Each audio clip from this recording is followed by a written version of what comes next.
Hey there, TouchDesigner developers. Jack DiLaura here with the Interactive and Immersive HQ.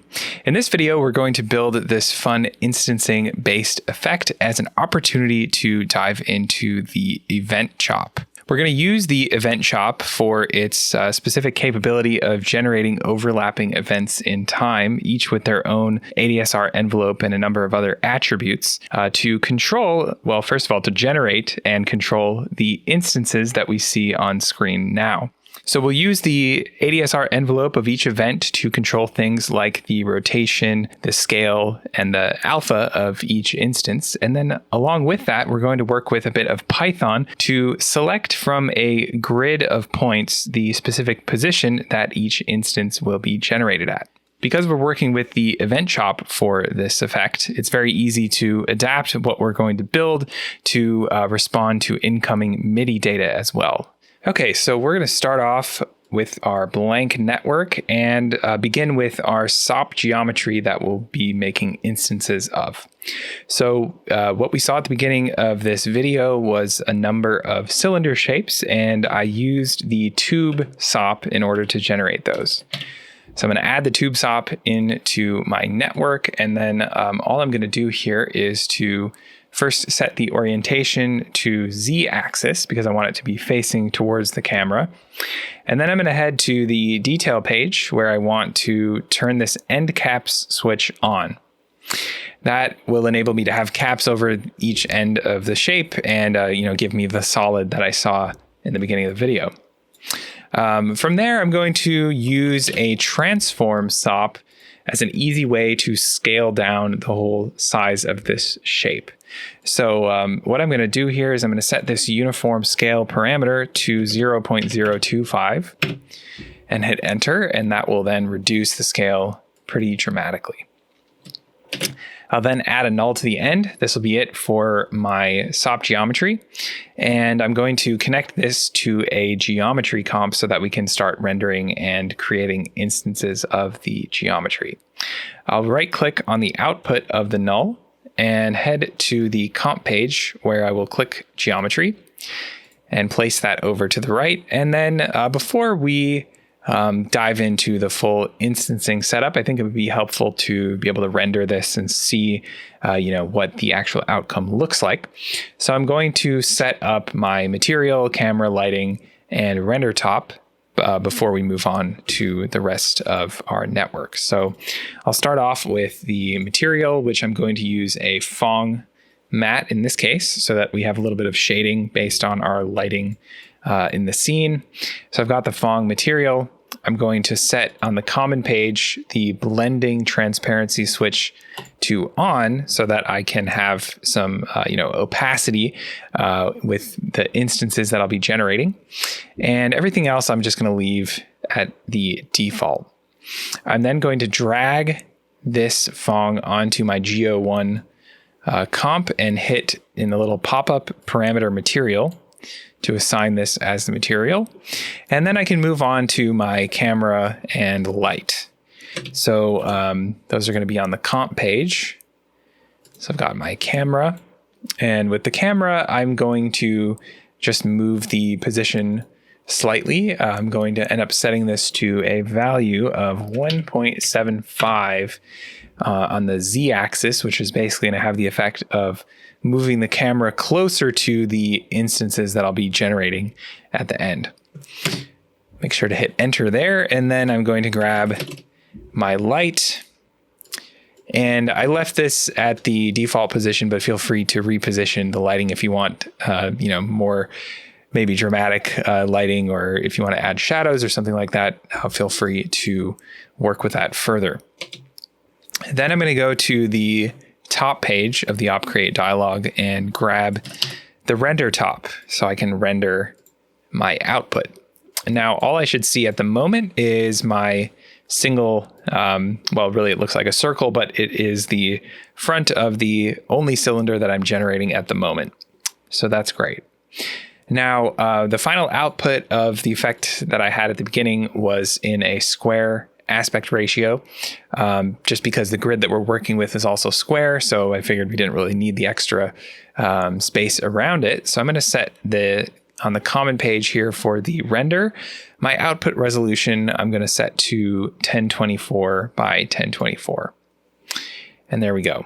Now that we have our basic rendering pipeline complete, we're going to dive into instancing, and that means working with the event shop. So I'm going to start off by adding the event shop, and we're going to take a look at some of the documentation just to kind of wrap our heads around what we can do with this operator. So we're going to take this moment to dive into the event shop in a little bit more detail before we get back to building our project. So I've got the event shop with a couple of other operators just to help illustrate things. And at its core, the event shop, as we've sort of discussed, allows us to generate overlapping events in time. We do this via triggers that come in to the operator via the first input called the event trigger input. Whenever we have a state in one of our incoming chop channels where we go from a value of 0 to a value greater than 0, we're going to generate an event. So if I hit the key on my keyboard, and turn the num lock on first and hit the key, I'm going to generate an event and generate a number of chop channels that go along with that event. So if we take a look at the chop channels that we output from the top, we have the ID channel, which will give us an independent ID number for each event that we generate. When we enter this situation where we have no currently running events, we will output a value of -1 in the ID channel, which allows us to kind of keep track of this state. That's something that we're going to return to later, so just keep that in mind. Next, we have the index channel, which tells us the channel index of the chop channel that triggered the event generation. So if I, for example, use the 2 key on my keyboard, it will give me an index value of 1, whereas if I had used the 1 key, it would give me an index value of 0. The on-off channel gives us a value of 1 in its output whenever we, in our incoming trigger channel, go from a value of 0 to a value greater than 0. So it's just telling us that we have passed 0 and we are now in that event generation phase. We can see here in the output that when I held down that 2 key for a moment, we have this moment where it is outputting 1, and then it will fall back to 0 when the incoming channel again returns to 0 or less. The input channel also keeps track of these incoming event trigger channels, except that instead of just giving us a value of 1 when we pass 0, it actually keeps track of what the value was that caused the event to be triggered. So with the keyboard in shop, I'm only ever going to get a value of 1 out regardless of which channel I'm using. But if I had maybe like a MIDI controller that had velocity values coming out for every note, this could keep track of those values for each event that we generate. Then we have some channels that have to do with our envelope that we're generating for every event.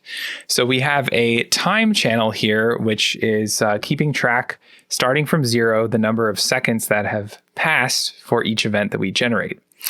The total number of time, like the lifetime of the event that we generate, is dictated by the time controls on the ADSR page of the event shop. So if we were to add up all of the different attack, decay, sustain, and release times, we would end up with our total lifespan, which in this case is 7 seconds. So we're going to have a value between 0 and 7, keeping track of where we are in the lifespan of that event. Then we actually output the ADSR envelope itself. So you can see here that it goes through all the different portions of the envelope: attack, decay, sustain, release. And we can kind of see that over here in our trail chop. We get the nice little envelope value there.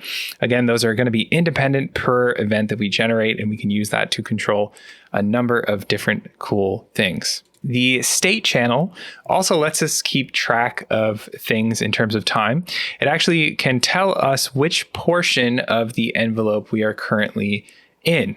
So if we have a value between 0 and 1, for example, that's going to tell us that we are currently in the attack portion of the envelope. And then from there, 0 to 1, 1 to 2 would be the next portion, 2 to 3 the next portion, so on and so forth.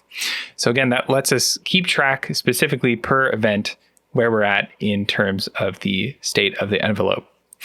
Then we have channel 1, 2, 3, and 4. And these are channels that have been sampled in via our third input, our sample input, which come from this constant chop here that I've set up with just a number of arbitrary channels. The point I wanted to make here is that we can sample from this input and again, attach those values to each event that we generate, and that we don't merely have the ability to just sample a single chop channel, we can sample multiple chop channels per event that we generate.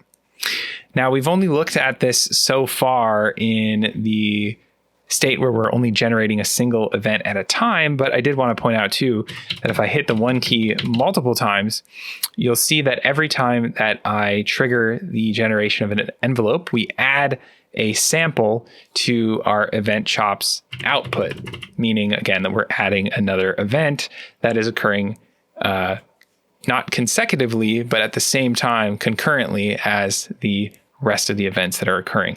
And as those events continue through their lifespan and eventually end, the sample that corresponds to each event will eventually disappear. So triggering event generation via chop channels is not the only way that we can generate events with the event chop. We can also use Python, and this offers a number of unique benefits, which we'll take a look at now. So here is the event chop class page in the TouchDesigner wiki, and we'll see that we have under methods a create event method.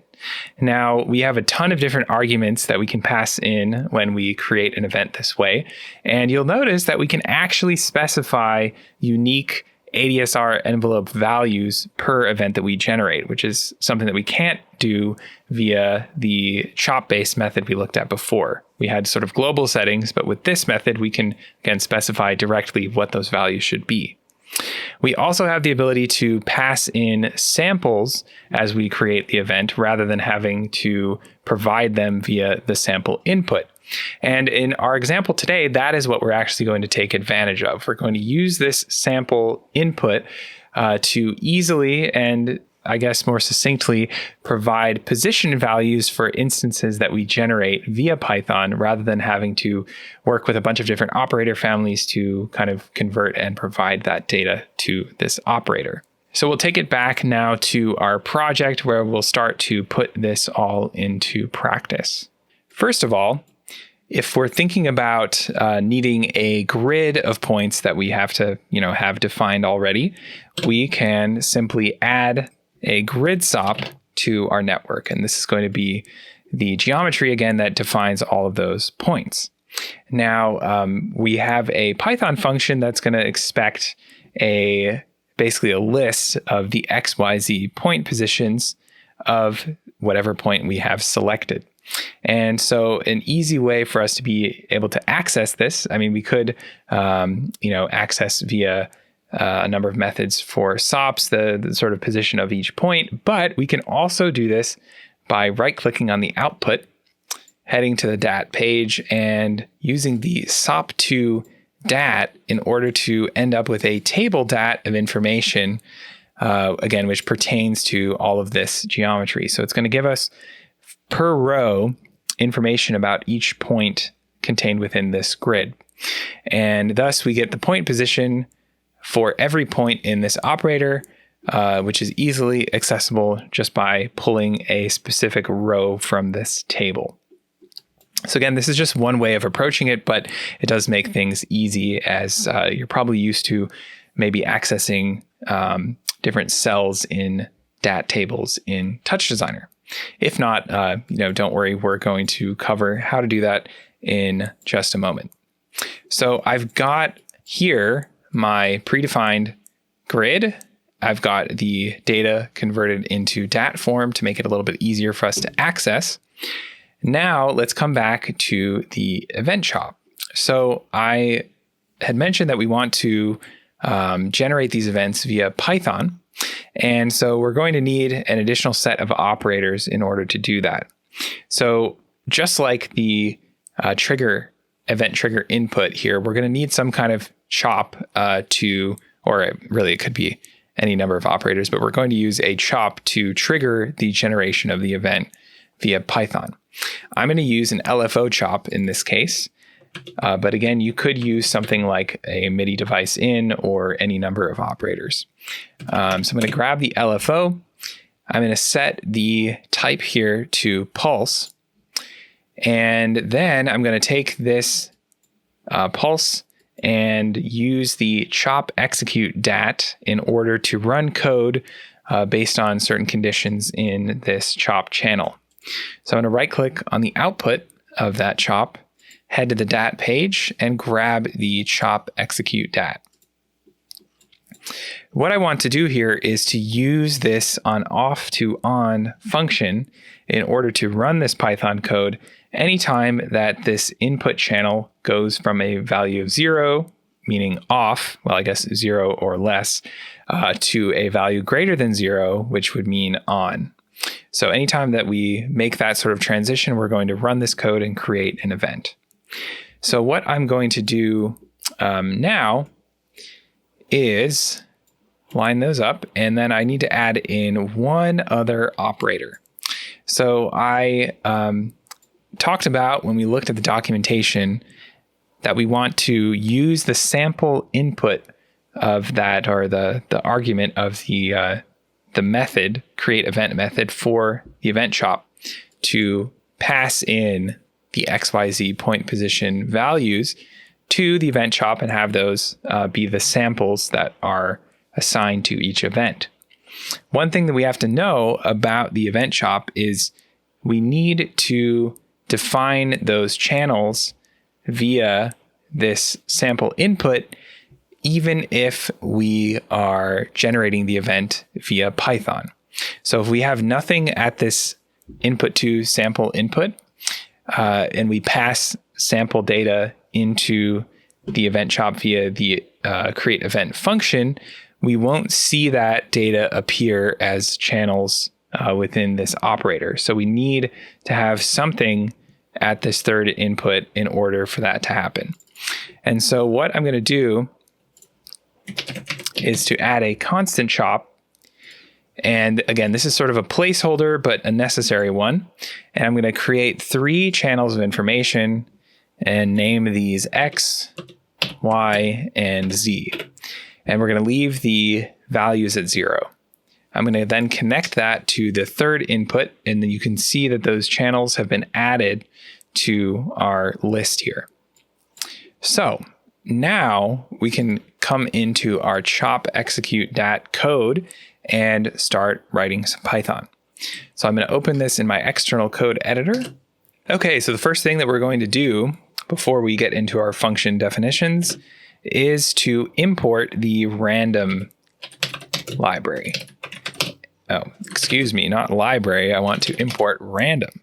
We're going to use the random functionality to pull a random row from that table of data coming from our grid SOP, which again we'll use to grab the point positions from essentially a randomly chosen point from that list.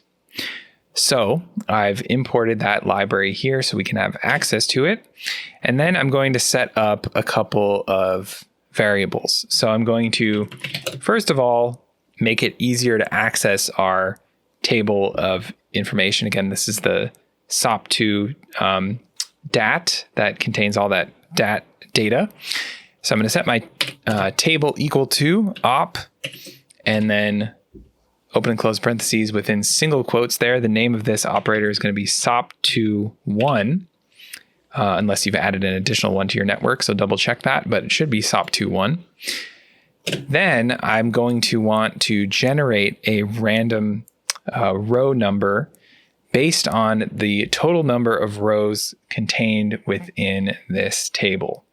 So again, we're going to be creating what's going to be a randomly generated integer, meaning a whole number, that falls between 0 and the total number of rows in that table, so that we can, again, pull a random point out of that list. So I'm going to call this random row. I'm going to set that equal to 1 plus, and then use the integer function because I want to make sure that I get rid of any floating point decimal values. First of all, I'm going to add a second set of parentheses here to isolate this portion of my code. So I've got my table I can access by adding a period .num rows to get the total number of rows in that table. Because we have at the top of our table, if we were to go back to TouchDesigner for a moment, we have a title row here.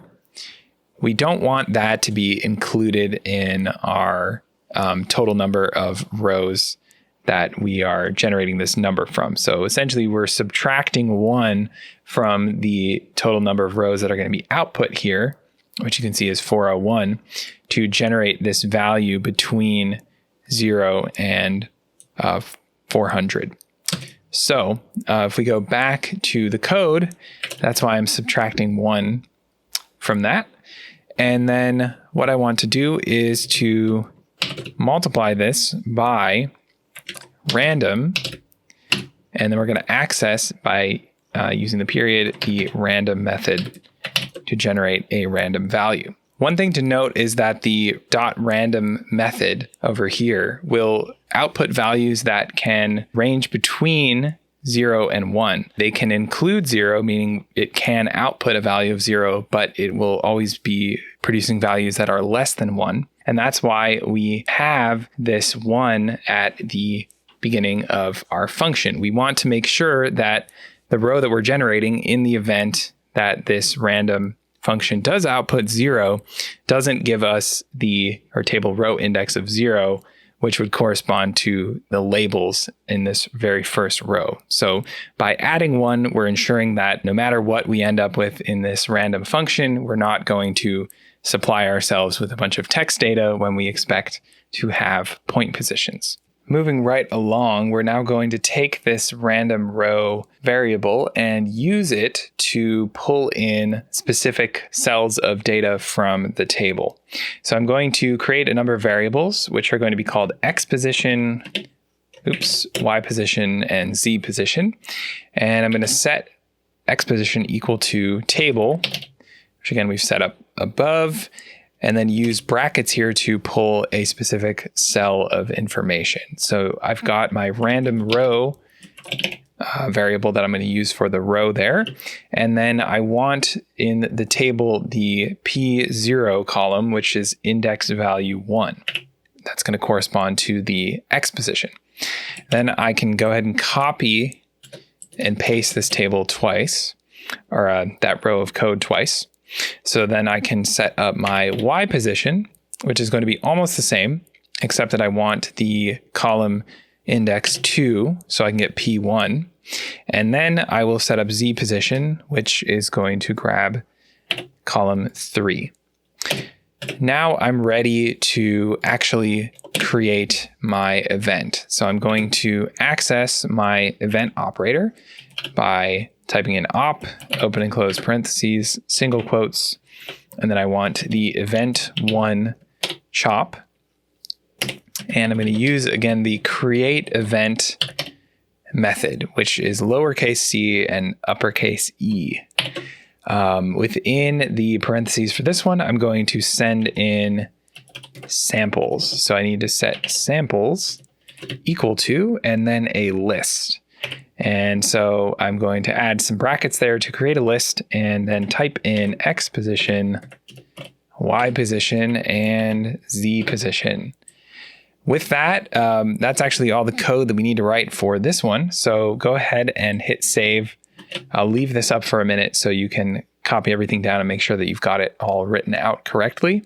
And then we can head back into TouchDesigner. Okay, so we're back in TouchDesigner, and you may have noticed that not a whole lot is happening. And that's because our chop execute dat needs to have one further change made. So right now, we are, based on the parameters over here, only actually running this onValueChange function. None of the other functions here are doing anything. So I'm going to turn this value change switch off, and then turn this off to on switch on. As soon as I do that, I should see some things changing in my event chop. So I've now got multiple samples in this operator, which are, again, corresponding to independent overlapping events that are being generated by this LFO. So let's look at taking this data from the event chop and using it for instancing. Now, the first thing that I want to do is to pull out the channels for the XYZ positions for the different instances, and I'm also going to use the ID channel as well. So I'm going to use the select chop, and I think we'll kind of start moving some things around here so that this is a little bit cleaner. Maybe like this. We're gonna have 3 different branches of data coming out of this, so maybe I'll put this here. All right, so I've got my select chop. I'm now going to grab the channels that I want, which are going to be X space Y space Z. And then I also want, as I mentioned, the ID channel. The ID channel is going to be used for the active parameter in my instancing setup, and we'll look at why in just a moment. So I'm going to add a math chop in to the mix, and we'll just leave that at the default settings for now so we can show why we want to approach things this way. Then I'm going to add a null to the end, and I'm going to call this Null Translate. From here, I can come back to my geocomp from the beginning and turn on the instancing page, or the instance page, turn the instancing switch to on. Then I want to use the null translate operator as my translate op and grab the X, Y, and Z channels respectively. And we should see then that we have some little circles being generated. We don't have any rotation or anything like that yet, so it just looks like, again, a circle. But rest assured that, again, this is a cylinder that we're just seeing the front side of. Now, the ID channel comes into play for this active channel. If we come back to our LFO chop here and turn this play switch off and let all of the events finish, what we'll notice is, okay, we've got our final event, but when we end up in this situation where we have no currently running events, we have now a single circle at the center of our axes. So we're generating a single instance even though we have no currently running events. We can use this ID channel as a way to essentially gate or sort of take care of that situation by providing this active attribute, which will go to 0 when we have no currently running events, and thus have our instancing setup remove or not produce this single instance. The way that we can approach this is by using the math chop and essentially adding a value of 1 exclusively to this ID channel, so that when we're in this position where we have no events, where the ID will output this -1 value, we want that to instead output a value of 0, so we can, again, use it as this active channel and tell the instancing setup that in this case, we don't want to produce any instances. So I'm going to use the math chop to act exclusively on this ID channel by coming to the common page and using this scope parameter. Now, this is not something that you always want to do because you can run into situations where you're not really sure what you are processing or don't realize that you're only processing specific channels out of the bunch. But we're going to do it here to kind of keep things a little bit more succinct. So I've got my scope channel. I'm going to choose the ID channel. So again, we're only acting on the ID channel itself. I'm going to come to the post add parameter on the mult add page and add 1, or set that value to 1, so that our ID channel should now output 0. If I then come back to the Geo1 and choose the ID channel as my active channel, we'll see that our instance stuck at the center has disappeared, because now our ID channel is saying there are no currently active instances, so we don't want to produce anything. Then if I come back to the LFO, turn the play switch on, we can see that as soon as we start generating events, we see our instances being generated as they should be and as they were prior to adding that active channel. So again, that's just a way to deal with that sort of edge case situation where we have no events and we have that instance at the center of our axes. Anyway, that takes care of our translate positions. And now let's take a look at adding in some scaling and rotation. For this, I'm going to use the select chop again, but I'm going to grab a different channel from the mix. I'm going to use the ADSR channel for this. So the ADSR, if we first add a select chop and then grab the ADSR channel, again, is an attack, decay, sustain, release envelope for each one of our events. And thus is going to give us a nice controllable way of sort of scaling up to a maximum peak and then back down to 0 with, again, controllable segments to that. So I've got this ADSR, which is going to output values between 0 and 1. But if we think in terms of rotation, at least, we need to be thinking in terms of degrees of rotation. So for rotation, I'm going to use a math chop in order to increase the output range. But for something like scale, where we're going to be mostly working with things at a scale of 1 and smaller, we want them to kind of scale up from nothing to a maximum value of 1. I think this will be an acceptable output range as is. So what I'll do here is to add a null to my select directly, and this one will become my scale chop channel of information. So a better way probably to do this would be to rename the chop channel independently for each one of the places that we're using it, but just for the sake of time, we're going to leave it as ADSR because we need to use it in 3 different places. So now that I've got the scale set up, I can add that into my instancing setup above by first clicking on G01 and then dragging my null scale operator onto the scale op parameter, and then using the ADSR channel for scale X, Y, and Z. What I should see happening then is that I now have my little cylinders are increasing from a initial size of 0 up to a maximum of 1 and then back down to 0. So that is working as planned. Now I'd like to add in rotation. And as I mentioned before, I'm going to add in a math chop on a separate branch in order to do that. So I'd like to do that via add in a math chop as a separate branch. So I can middle mouse click on the output of the select, grab a math chop, which I'll put over here.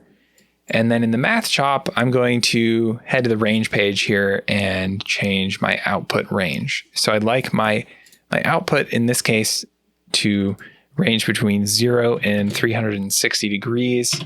So I get a nice full sort of rotation, whatever axis I end up applying that to. Then I'm going to add a null to the end and rename this to null rotate. I'll come back up to the geo operator, grab my null rotate op and drag it onto the rotate op parameter, and then grab the ADSR channel again for rotate X, Y, and Z. If I have a closer look at my output, I can now see that my little cylinders are indeed rotating as they increase from 0 in scale up to their final position and then continue their rotation as they decrease. So that is getting us even closer to our final outcome. Now, finally, I'm going to add a random color to each instance as well, just to kind of spice things up a little bit and show you how, again, we can use these channels of information.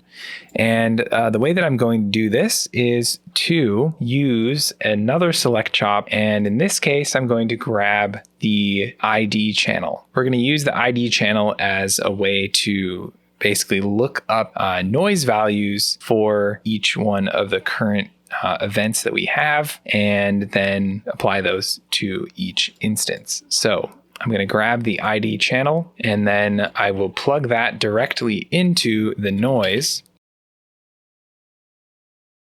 And what's great about this is because, again, these values are unique to each one of the events that we generate, and they stay persistently associated to that event. As time sort of moves on and events come and go, the color values are going to stay associated with the particular instance that we're generating. So it's a really handy tool to use to create that sort of persistent data that follows the instance as it sort of changes over time. So I need to now produce RGB color channels with this noise. So I'm going to, first of all, I know that my color channels should fall into the 0 to 1 range, and I'm going to start off by setting my amplitude to 0.5 and my offset to 0.5. So again, I can output colors in that range. Then I'm going to come over to the channel page where I'm going to add some additional channels. So I'm going to delete this chan1 channel name and then type in R space G space B, hit enter. And now I'm generating 3 independent channels of information, all that have different values assigned to them. So those are going to be my color values for each instance. And again, you can always come back in here and play around with any of these noise parameters to kind of adjust how that noise is being generated. The next thing I'm going to do is to use a select chop again. And I'm going to use this in order to combine this information, my color information, and reuse my ADSR envelope one more time to adjust the opacity of each instance. So I can do this by first connecting the noise to the select. Then I'll connect my ADSR. This is the output rather from the select 2 that we used previously. I'm going to connect that to this select chop as well. And then in my rename from parameter, I'm going to change this so that my ADSR channel is renamed to A for alpha, just to make it a little bit clearer as to what I'm doing here. So I'm going to change the rename from parameter to read ADSR and the rename to parameter to read A. And that'll just rename that last channel to alpha. Now I can add a null to the end. I can call this null color and assign it in my geocomp up top in order to start adding color to my instances. So I'm going to come to the instance 2 page, drag my null color operator onto the color op parameter, and then I'm going to grab all of the corresponding RGB and alpha channels for each one of these parameters. Now, if I take a closer look at my output here, maybe I even pull this up as a viewer, we can see we have different color values for each one of the instances. And we also, although we can't really see a whole lot right now, but we are also getting a little bit of transparency as they decrease in size. So we basically have the entire effect complete. All that's left to do now is kind of tweak things, maybe do a little bit of post-processing to make it look a little bit more interesting. So to really align things with the way that things looked at the beginning of the video, my ADSR envelope was a little bit different. I ended up setting up removing basically from the mix the sustain portion of the envelope, where we kind of decreased to this value of 0.5 for a period of time before releasing. I set this sustain minimum and maximum to 1 so that we hold the peak point of the envelope where we go from 0 up to 1. We hold that peak for a short period of time before decreasing. I also set the decay time parameter here to 0 so that when we go during our attack phase from 0 to 1, there isn't this sort of decay portion where we're not really doing anything in this case because our peak of our attack and our sustain are the same. So we would just sort of be sustaining even longer at that value of 1. Feel free to, again, tune these to your own taste. Once we've changed that, however, what we should see if we look at the output here is that as the shapes are moving away from the camera, we don't have that moment where they sort of pause halfway through that journey back out into space or whatever we want to call this, they continue that rotation away from us.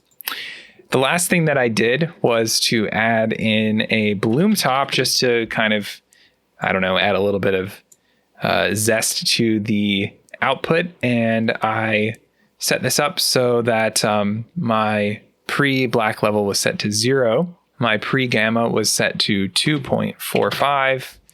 My pre-brightness was 1.85. And then my max bloom radius, which is right here, was set to 12. If we then right-click and view this, this is our final result.